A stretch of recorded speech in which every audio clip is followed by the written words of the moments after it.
Hello students, today's video lecture is related to general exceptions in IPC.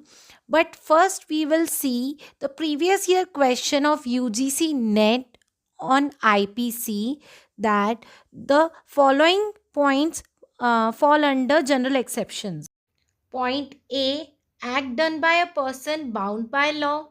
Point B, act of judge acting judicially. Point C, omission to assist public servant when bound by law. Point D, international resistance or obstruction by a person to his lawful apprehension. Point E, accident in doing a lawful act. To answer this question, we need to study the theory of general exceptions. I will explain you the general exceptions, then you will be able to answer this question. Students, part 4 of IPC talks about general exception. That means जो भी चीज़ें general exceptions में provide की गई हैं वो offence की category में नहीं आएंगी, और हर एक डेफिनेशन के नीचे या हर एक ऑफेंस जो भी प्रोवाइडेड है आईपीसी में उसमें ये एक्सेप्शन फॉलो करेगा.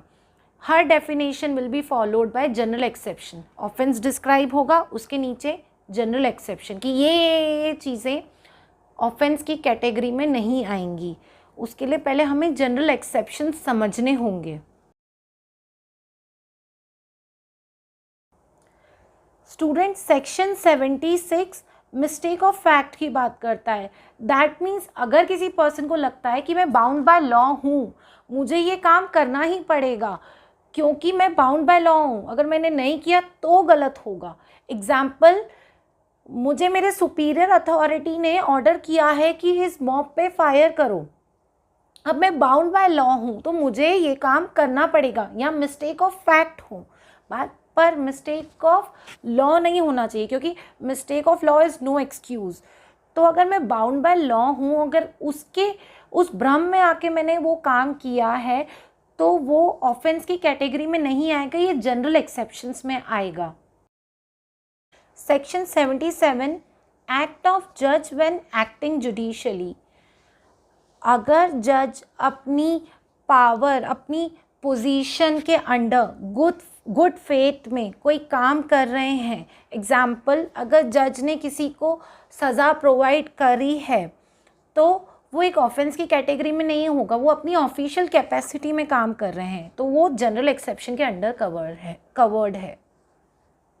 Act done in pursuance of the order of the court.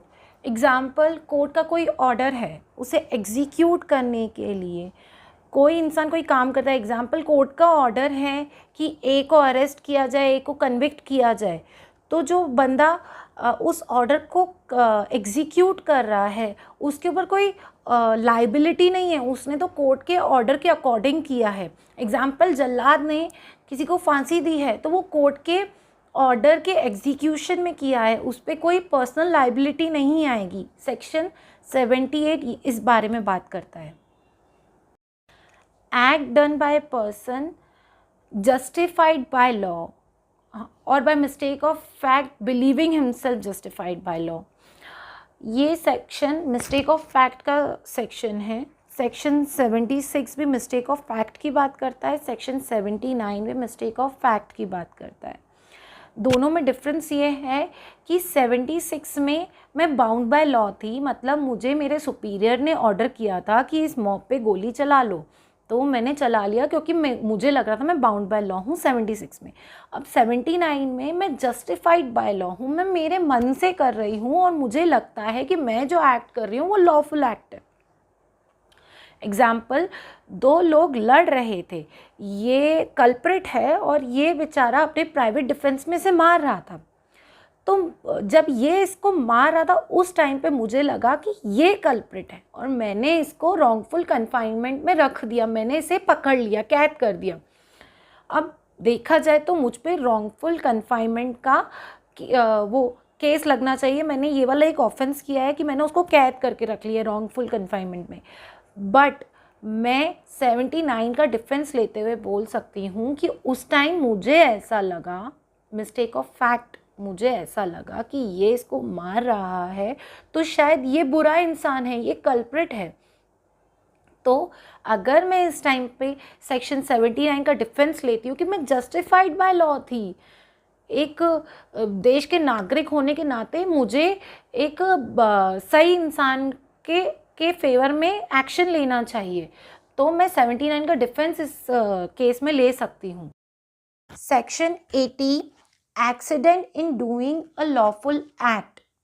अगर मुझसे कोई एक्सीडेंट या मिसफॉर्च्यून हो जाता है कोई भी लॉफुल एक्ट करने में, लॉफुल मैनर में, by lawful means and with due care, मैंने ये सारी चीज़ें करी without bad intention, in a good intention, मुझसे मैंने ये सारे ड्यू केयर किए थे, उसके बाद भी मुझसे अगर कोई एक्सीडेंट हो जाता है तो वो सेक्शन 80 के अंडर कवर्ड है, उसे 80 का डिफेंस मिलेगा।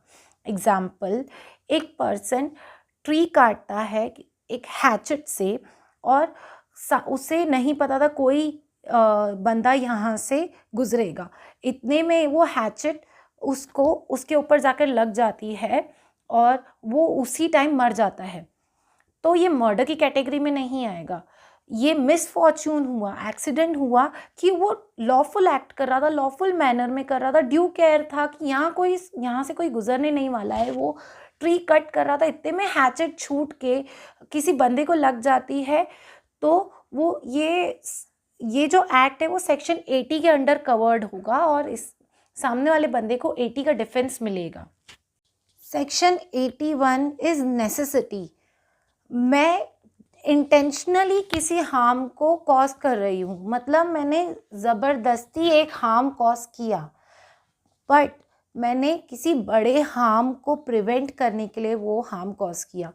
एग्जाम्पल, ये लाइन वाइज 6 हर्ट है, अगर इधर से आग लग जाती है इस हर्ट को, ये जल रही है, इसके साथ साथ ये भी जलना स्टार्ट हो चुकी है और मुझे आगे आग प्रिवेंट करनी है कि यहाँ आग और ना लगे, तो मैंने इस हट को तोड़ दिया ताकि आग यहाँ से यहाँ ना फैले।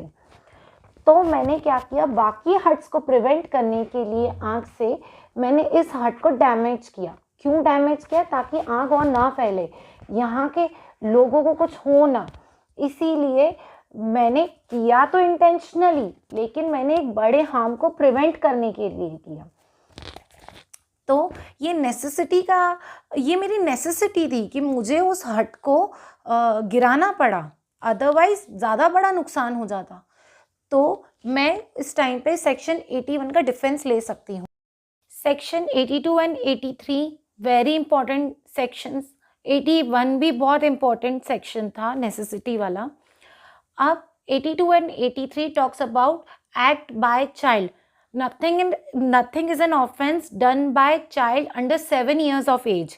82 डॉली इनकैपेक्स की बात करता है कि एक 7 years के चाइल्ड के अंडर जो भी बच्चा है, 7 साल से जो भी छोटा बच्चा है, उसने कोई एक्ट किया है, वो ऑफेंस की कैटेगरी में नहीं आएगा। ये प्रिजम्पशन इस बेसिस पे माना गया है कि कोई भी चाइल्ड का एक्ट है, एक 7 साल से छोटे बच्चे के अंडर ये इतनी मैच्योरिटी ही नहीं होती है कि वो अपने एक्ट को समझ सके कि मैंने ये क्या किया है, इसीलिए उसके द्वारा अगर कोई ऑफेंस भी होता है तो वो ऑफेंस की कैटेगरी में नहीं आएगा। वहीं 83 बात करता है डॉली कैपेक्स की। 82 वॉज डॉली इनकैपेक्स, ये डॉली कैपेक्स है, मतलब 7 साल से 12 साल तक का जो बच्चा है, अगर उससे कोई ऑफेंस हो जाता है तो वो प्रूफ करना होगा, ये सर्कमस्टेंसेस पे बेस करेगा या ये प्रूफ करना पड़ेगा कि वो मैच्योर अंडरस्टैंडिंग का था या इमेच्योर अंडरस्टैंडिंग का था, उसके बेसिस पे उसकी लायबिलिटी डिसाइड होगी। So students, from next video we will be covering remaining general exceptions, but for now we have discussed till 83, section 83, Dolly Capax. So for now we will be able to answer the question. Let's get back to the question. So students ध्यान से देखेंगे इस question को। अभी हमने पढ़ा था act done bye a person bound by law, हमने सेक्शन 76 पढ़ा था। बी एक्ट डन बाय अ जज, सो एक्ट ऑफ जज हमने पढ़ा था सेक्शन 77 में। एंड सी हमने omission to assist public servant ऐसा कुछ नहीं पढ़ा। इंटरनेशनल रेजिस्टेंस हमने ऐसा कुछ नहीं पढ़ा। Accident in doing a lawful act section 80, ये तीनों चीज़ें हमने पढ़ी है हमारे जनरल एक्सेप्शंस में। So A, B and E is the answer. So student, I hope you like my way of teaching. If you have any suggestion regarding this video, or if you have any doubt regarding this topic, you can write in the comment box, and please like, share and subscribe. Every like means a lot. Please subscribe to my channel. Thank you.